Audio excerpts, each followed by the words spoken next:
ಕಾರ್ಯಕ್ರಮ ಮೂಲ ಉದ್ದೇಶ ಜಿಗ್ನಿ ಶಂಕರ್ ಸಾಹೇಬರ ಒಂದು ತತ್ವ ಸಿದ್ಧಾಂತ ಮತ್ತು ಅಂಬೇಡ್ಕರ್ ಸಾಹೇಬರ ಒಂದು ವಿಚಾರಗಳನ್ನು ಜನರಿಗೆ ಮುಟ್ಟಿಸಬೇಕು.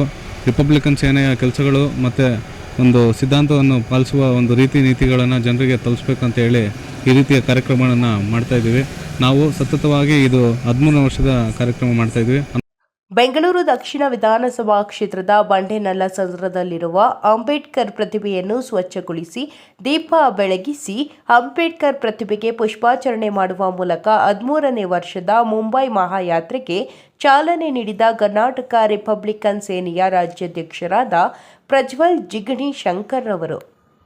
ಇನ್ನು ಈ ವೇಳೆ ಕರ್ನಾಟಕ ರಿಪಬ್ಲಿಕನ್ ಸೇನೆಯ ರಾಜ್ಯಾಧ್ಯಕ್ಷ ಪ್ರಜ್ವಲ್ ಜಿಗಣಿ ಶಂಕರ್ ಅವರು ಮಾತನಾಡಿ, ಮುಂಬೈ ಮಹಾಯಾತ್ರೆ ಅಂಗವಾಗಿ ನಮ್ಮ ತಂದೆಯವರಾದ ದಿವಂಗತ ಜಿಗಣಿ ಶಂಕರ್ ಅವರು ನವೆಂಬರ್ 21ರಿಂದ ಡಿಸೆಂಬರ್ 4ರವರೆಗೆ ಕರ್ನಾಟಕ ರಾಜ್ಯಾದ್ಯಂತ ಅಂಬೇಡ್ಕರ್ ಪ್ರತಿಮೆಗಳನ್ನು ನಿತ್ಯ ಶುದ್ಧೀಕರಿಸಿ ಹಾಗೂ ಅಂಬೇಡ್ಕರ್ ಅವರ ವಿಚಾರಧಾರೆಗಳನ್ನು ಜನರಿಗೆ ತಿಳಿಸುವ ಕೆಲಸವನ್ನು ಮಾಡಿಕೊಂಡು ಬರುತ್ತಿದ್ದರು ಹಾಗೂ ನೂರಾರು ಜನರನ್ನು ಡಿಸೆಂಬರ್ 6ರಂದು ಚೈತ್ಯ ಭೂಮಿಗೆ ಕರೆದುಕೊಂಡು ಹೋಗಿ ಅಂಬೇಡ್ಕರ್ ಅವರ ಸಮಾಧಿ ಬಳಿ ಹೋಗಿ ಸಮಾಧಿಗೆ ಪುಷ್ಪಾರ್ಚನೆ ಮಾಡಿ ಬರುತ್ತಿದ್ದರು ಎಂದರು.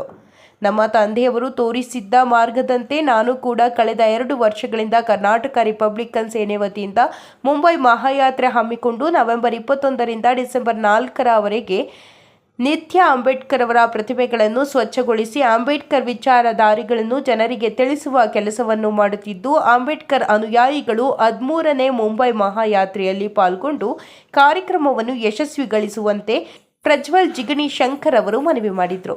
ಇನ್ನು ಕಾರ್ಯಕ್ರಮದಲ್ಲಿ ಕರ್ನಾಟಕ ರಿಪಬ್ಲಿಕನ್ ಸೇನೆಯ ಕಾವೇರಪ್ಪ, ಸಲೀಂ, ಮುನಿರಾಜು, ಮಣಿ, ದಿಲೀಪ್, ಗಿರೀಶ್ ಮತ್ತು ಭೀಮಾ ಬಂಧುಗಳು ಭಾಗವಹಿಸಿದರು. ಇಂದು ಜಿಗ್ನಿ ಲಿಂಕ್ ರಸ್ತೆಯ ಅಂಬೇಡ್ಕರ್ ಪುತ್ಥಳಿಗೆ ನಾವು ಮುಂಬೈ ಮಹಾಯಾತ್ರೆ 13ನೇ ವರ್ಷದ ಒಂದು ಕಾರ್ಯಕ್ರಮ ಹಮ್ಮಿಕೊಂಡಿದ್ದೀವಿ. ಕಾರ್ಯಕ್ರಮದ ನೇತೃತ್ವವನ್ನು ನಮ್ಮ ಸ್ಥಳೀಯ ನಾಯಕರು ವಹಿಸ್ಕೊಂಡಿದ್ದರು. ಕಾರ್ಯಕ್ರಮ ಮೂಲ ಉದ್ದೇಶ ಜಿಗ್ನಿ ಶಂಕರ್ ಸಾಹೇಬರ ಒಂದು ತತ್ವ ಸಿದ್ಧಾಂತ ಮತ್ತು ಅಂಬೇಡ್ಕರ್ ಸಾಹೇಬರ ಒಂದು ವಿಚಾರಗಳನ್ನು ಜನರಿಗೆ ಮುಟ್ಟಿಸಬೇಕು. ರಿಪಬ್ಲಿಕನ್ ಸೇನೆಯ ಕೆಲಸಗಳು ಮತ್ತು ಒಂದು ಸಿದ್ಧಾಂತವನ್ನು ಪಾಲಿಸುವ ಒಂದು ರೀತಿ ನೀತಿಗಳನ್ನು ಜನರಿಗೆ ತಲುಪಿಸ್ಬೇಕಂತ ಹೇಳಿ ಈ ರೀತಿಯ ಕಾರ್ಯಕ್ರಮಗಳನ್ನು ಮಾಡ್ತಾಯಿದ್ದೀವಿ. ನಾವು ಸತತವಾಗಿ ಇದು 13 ವರ್ಷದ ಕಾರ್ಯಕ್ರಮ ಮಾಡ್ತಾಯಿದ್ವಿ. 11 ವರ್ಷಗಳ ಕಾಲ ಜಿಗ್ನಿ ಶಂಕರ್ ಸಾಹೇಬರು ನಡ್ಸ್ಕೊಂಡು ಬರ್ತಾಯಿದ್ರು.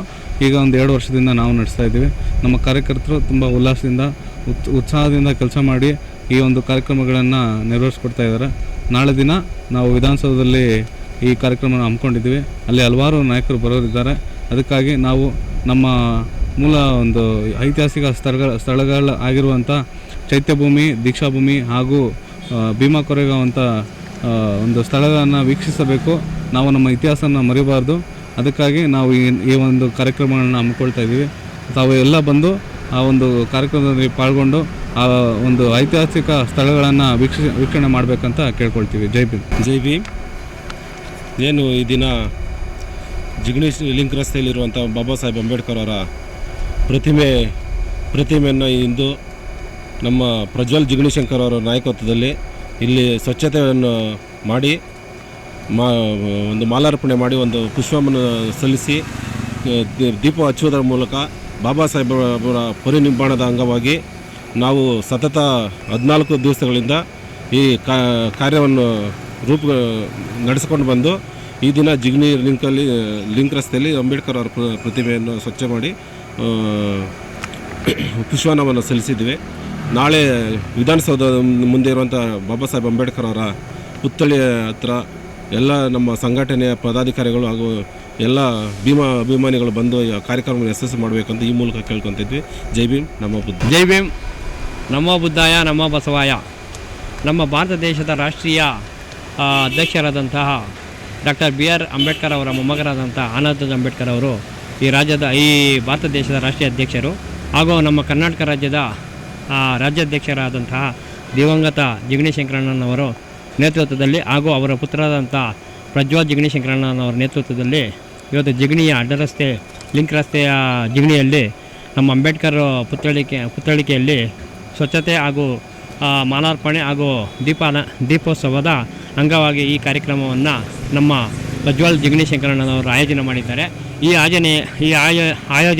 ಆಯೋಜನೆಗೆ ಈ ನಮ್ಮ ಕರ್ನಾಟಕ ರಿಪಬ್ಲಿಕ್ ಸೇನೆಯ ಎಲ್ಲ ಕಾರ್ಯಕರ್ತರು ಹಾಗೂ ಅಣ್ಣ ತಮ್ಮಂದರು, ಅಕ್ಕ ತಂಗಿಯಂದರು ಎಲ್ಲರೂ ಈ ಕಾರ್ಯಕ್ರಮಕ್ಕೆ ಭಾಗವಹಿಸಿ ಇದರ ಉದ್ದೇಶ ಇಷ್ಟೇ, ನಮ್ಮ ಬಡ ಕುಟುಂಬದಲ್ಲಿರುವ, ನಮ್ಮ ಹಿಂದುಳಿದ ವರ್ಗದಲ್ಲಿರುವ ಎಲ್ಲ ಶೋಷಿತ ವರ್ಗದವರಿಗೆ ನಮ್ಮ ಜಿಗಣಿ ಶಂಕರಣ್ಣನವರು ಜೀವನಾವಧಿ ಕಾಲ ಅವರು ಬಡವರ ಏಳಿಗೆಗೆ ಹಾಗೂ ಅವರ ಒಂದು ಕಷ್ಟ ಕಾರ್ಪಣ್ಯಗಳಿಗೆ ಸ್ಪಂದಿಸುತ್ತಾ ಅವರ ಒಂದು ಬೆನ್ನೆಲುಬಾಗಿ ನಿಂತು ಬಹಳಷ್ಟು ಬಡವರಿಗೆ ನೆತ್ತಿಗೊಂದು ಸೂರು, ಖುಷಿಗೊಂದು ಭೂಮಿ ಒಂದು ಕಾನ್ಸೆಪ್ಟನ್ನು ಇಟ್ಕೊಂಡು ಅವರು ತನ್ನ ಜೀವನಾವಧಿ ಪೂರ್ತಿ ಇದನ್ನು ಅಳವಡಿಸಿಕೊಂಡು ಬಂದಿದ್ದಾರೆ.